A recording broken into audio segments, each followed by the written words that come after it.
Hello everyone, welcome back to my channel. Last வீடியோவில் local நோட்டிஃபிகேஷன்ஸை பற்றி பார்த்துருந்தோம். இந்த வீடியோவில் ரிமோட் நோட்டிஃபிகேஷன்ஸ் எப்படி இம்ப்ளிமெண்ட் பண்ணலாம் அப்படின்றத பற்றி பார்ப்போம்.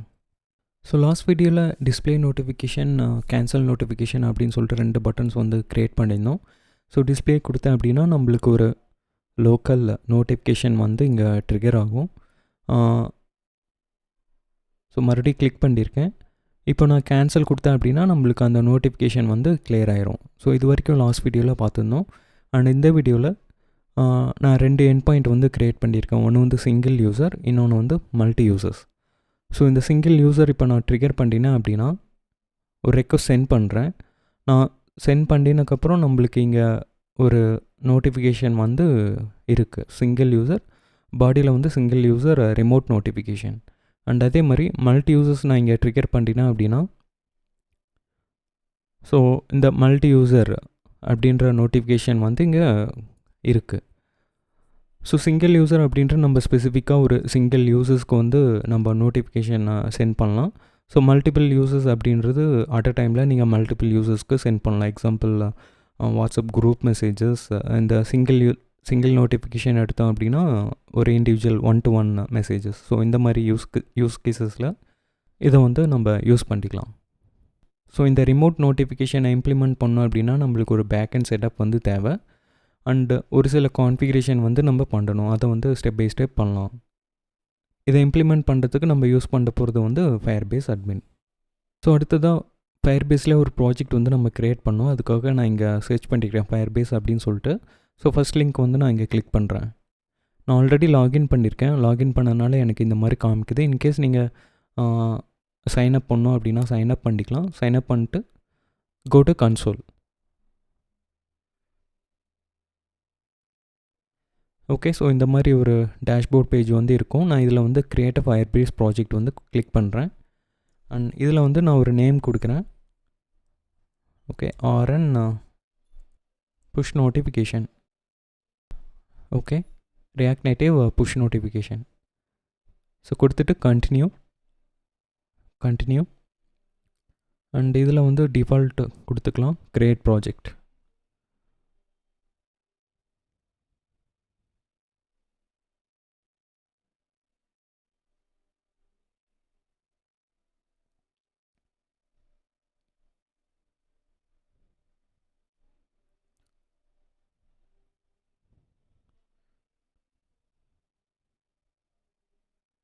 ஓகே, ப்ராஜெக்ட் வந்து க்ரியேட் ஆகிடுச்சு. அடுத்து நான் இங்கே கண்டினியூ கிளிக் பண்ணுறேன். ஓகே, இதை வந்து க்ளோஸ் பண்ணிக்கலாம். ஸோ க்ரியேட் பண்ணிங்க அப்படின்னா உங்களுக்கு இந்த மாதிரி வரும்.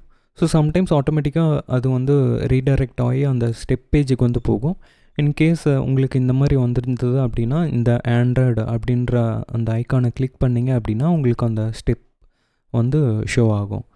இங்கே நேம் வந்து நம்ம செட் பண்ணோம். ஸோ நேமுக்கு நான் com.myApp அப்படின்னு சொல்லிட்டு கொடுத்துருக்கேன். ஸோ இந்த ஃபார்மேட்டில் இருக்கும் com. அதுக்கப்புறம் உங்களோட ஆப் நேம். ஸோ உங்களோட ஆப் நேம் வந்து நீங்கள் க்ரியேட் பண்ண React Native ப்ராஜெக்டில் app.json சொல்லிட்டு ஒரு ஃபைல் இருக்கும். ஸோ அந்த ஃபைலில் நீங்கள் பார்த்தீங்க அப்படின்னா உங்களோட நேம் வந்து இருக்கும். ஜஸ்ட் நான் அதே நேமே நான் இங்கே யூஸ் பண்ணிக்கிறேன். myApp நான் இங்கே செட் பண்ணியிருக்கேன். ஸோ அதே சேம் நேம் நான் இங்கே யூஸ் பண்ணிக்கிறேன். ஸோ அடுத்து ரெஜிஸ்டர் ஆப். நிக் நேம் ஒன்று செட் பண்ணிக்கலாம். ஸோ அதே சேம் நேம் கொடுத்துக்கிறேன்.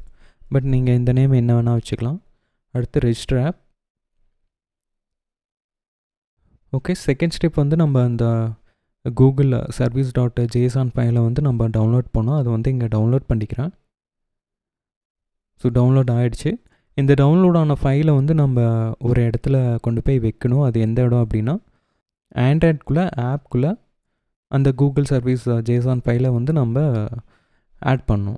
ஸோ இதுதான் அந்த ஃபைல். இந்த ஃபைலை நான் காப்பி பண்ணிக்கிறேன். காப்பி பண்ணிவிட்டு ஆண்ட்ராய்டுக்குள்ளே ஆப்குள்ளே அந்த ஃபோல்டரில் நான் இங்கே பேஸ்ட் பண்ணிடுறேன். ஓகே, இப்போ வந்து பேஸ்ட் ஆகிடுச்சு. ஸோ இதில் பார்த்தீங்க அப்படின்னா ஒரு சில க்ரெடென்ஷியல் அப்புறம் ஐடி இந்த மாதிரி டேட்டா வந்து இதில் இருக்கும். ஸோ இதுதான் செகண்ட் ஸ்டெப். அடுத்து தேர்ட் ஸ்டெப்பில் நம்ம Gradle ஃபைலில் ஒரு சில இம்போர்ட்ஸ் வந்து ஆட் பண்ணோம். ஸோ இந்த build.gradle செக் பாக்ஸ் வந்து கிளிக் பண்ணிங்க அப்படின்னா உங்களுக்கு ஒரு ஸ்னிப்பெட் வந்து இருக்கும். அந்த ஸ்னிப்பெட்டை காப்பி பண்ணி நம்ம அந்த build.gradle பேஸ்ட் பண்ணோம். ஸோ ஃபஸ்ட் ஒன்று வந்து ரூட் லெவலில் இருக்கக்கூடிய build.gradle. ஸோ இங்கே ஆண்ட்ராய்டுக்குள்ளே நம்மளுக்கு ஒரு build.gradle இருக்கும். இந்த ஃபைலில் இந்த லைன் வந்து ஆட் பண்ணும். கிளாஸ் பாத் ஓப்பன் க்ளோஸ் பிரேசஸ், அப்புறம் இன்பிட்வீன் கோட்ஸில் ஜஸ்ட் நீங்கள் இந்த லைனை மட்டும் காப்பி பண்ணிக்கலாம். com.google.gms கூகுள் சர்வீசஸ், அதுக்கப்புறம் அதனோட வெர்ஷன். ஓகே, ஸோ ஜஸ்ட் இந்த லைன் மட்டும் ஆட் பண்ணிவிட்டு சேவ் பண்ணிக்கோங்க. அடுத்து ஆப் லெவலில் இருக்கக்கூடிய build.gradle. So ஆண்ட்ராய்டுக்குள்ளே ஆப்குள்ளே build.gradle. ஸோ இந்த ஃபைலில் ஃபஸ்ட்டு அந்த இம்போர்ட் வந்து ஆட் பண்ணும். Apply plugin com.google services. So இந்த லைன், அதுக்கப்புறம் கீழே டிபெண்டன்சியில் ஒரு லைன் வந்து ஆட் பண்ணும். ஸோ அதுக்காக இங்கே டிபெண்டன்சியில் implementation com.google firebase analytics. Okay, so இந்த 2 லைனையும் நம்ம இங்கே ஆட் பண்ணிவிட்டு ஜஸ்ட் சேவ் பண்ணினா போதும். அடுத்து நெக்ஸ்ட் கொடுக்குறேன். ஸோ நெக்ஸ்ட் கொடுத்து கண்டினியூ டு கன்சோல். ஓகே, இப்போ இந்த ஃப்ரண்ட் எண்டில் தேவையான கான்ஃபிகரேஷன் வந்து நம்ம பண்ணியாச்சு. அடுத்து இன்னொரு ஃபைல் வந்து நம்ம டவுன்லோட் பண்ணோம். ஸோ அது எதுக்காக அப்படின்னா பேக் எண்டுக்கு அந்த ஃபைல் வந்து நம்ம யூஸ் பண்ணோம். ஸோ அதுக்காக ப்ராஜெக்ட் செட்டிங்ஸில் க்ளவுட் மெசேஜிங், ஸோ கீழே வந்தீங்க அப்படின்னா உங்களுக்கு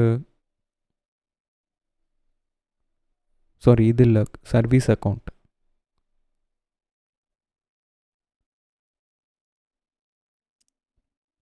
ஓகே, சர்வீஸ் அக்கௌண்ட்ஸில் இங்கே கீழே ஜென்ரேட் நியூ ப்ரைவேட் கீன்னு இருக்கும். இதை கிளிக் பண்ணிங்க அப்படின்னா ஜென்ரேட் ஆப்ஷன் இருக்கும். ஸோ இதை கிளிக் பண்ணிங்க அப்படின்னா உங்களுக்கு இன்னொரு ஃபைல் வந்து டவுன்லோட் ஆகும். ஸோ இதுதான் வந்து அந்த கான்ஃபிகரேஷன் ஃபைல், பேக்எண்டுக்கு நம்ம யூஸ் பண்ண போகிற அந்த ஃபைல். ஸோ டவுன்லோட் பண்ணிவிட்டு கீழே பார்த்தீங்கன்னா உங்களுக்கு Node.jsக்கு ஒரு ஸ்னிப்பெட் கொடுத்துருக்காங்க எப்படி யூஸ் பண்ணுறது அப்படின்னு சொல்லிட்டு. ஃபயர்பேஸ் அட்மின் இன்ஸ்டால் பண்ணிவிட்டு ஜஸ்ட் அந்த ஜேசான் ஃபைலை இம்போர்ட் பண்ணி அந்த இன்ஸ்டன்ஸ்க்கு பாஸ் பண்ணினா போதும். ஓகே கைஸ், ஃபயர்பேஸ் கான்ஃபிகரேஷன் பொறுத்த வரைக்கும் அவ்வளோதான். ஸோ நெக்ஸ்ட் வீடியோவில் front end and back end இம்ப்ளிமெண்டேஷனை பற்றி பார்ப்போம். ஸோ ஹோப்ஃபுல்லி இந்த வீடியோ பிடிச்சிருக்குன்னு நினைக்கிறேன். பிடிச்சிருந்தால் லைக் பண்ணுங்கள், ஷேர் அண்ட் சப்ஸ்கிரைப். இன்கேஸ் நீங்கள் கான்ஃபிகரேஷனில் ஏதாவது ப்ராப்ளம் இருந்துச்சு அப்படின்னா கமெண்ட்ஸில் போஸ்ட் பண்ணுங்கள். தேங்க்யூ.